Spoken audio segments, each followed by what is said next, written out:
শহীদের মৃত্যু কামনা করবেন, ঠিক আছে, এটা জায়েজ আছে। রাসূলুল্লাহ সাল্লাল্লাহু আলাইহি ওয়াসাল্লাম বলেছেন, মাল্লাম ইয়াগজু, যে ব্যক্তি জিহাদ করবে না, ওয়ালাম ইউহাদ্দিস নাফসাহু বিল গজু, অন্তরের ভিতরে জিহাদের তামান্নাও থাকবে, আশাও থাকবে না, সে ব্যক্তি নেফাকের একটা অংশ নিয়ে মারা যাবে। সুতরাং অন্তরের ভিতরে আপনার জিহাদের তামান্না থাকবে, আল্লাহ যেন দোয়া করবেন যেন আল্লাহ যেন আলামুল জিহাদ কায়েম করে দেয়, জিহাদের ঝান্ডা উড্ডীন করে দেয়, কোথাও জিহাদের করার জন্য সুযোগ তৈরি করে দেয়। সুযোগ তৈরি করার আগে সুযোগ বানানো জায়েজ নাই। বুঝলেন না কথাটা? কথা বুঝাইতে পারছি? কোথাও সূর্য, রাসূলুল্লাহ সাল্লাল্লাহু আলাইহি ওয়াসাল্লাম বলেছেন, লা তাতামান্নাউ লিকাল আদু, শত্রুর সাথে সাক্ষাতের আশা করো না, আল্লাহর কাছে নিরাপত্তা চাও। এই জন্য আপনি আমার দেশে যুদ্ধ লাগাই দেওয়া যারা ধারণা করতেছে ওদের থেকে দূরে থাকবেন, ঠিক কাজ করে নাই। তবে আপনি যদি কোনো আল্লাহর কাছে জিহাদের তামান্না করেন, শহীদ হওয়ার তামান্না করেন আল্লাহর কাছে, রাসূলুল্লাহ সাল্লাল্লাহু আলাইহি ওয়াসাল্লাম বলেছেন যদি বিছানায়ও মারা যায় শহীদের মর্যাদা সে পাবে।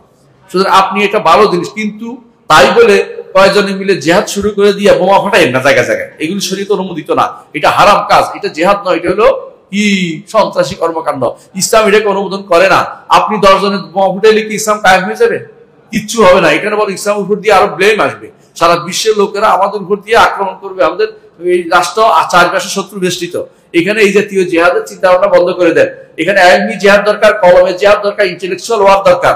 বর্তমানে বেশি ইহুদিরা সংখ্যায় মাত্র কত, কয় কোটি ইহুদি আছে পৃথিবীতে? কয় কোটি?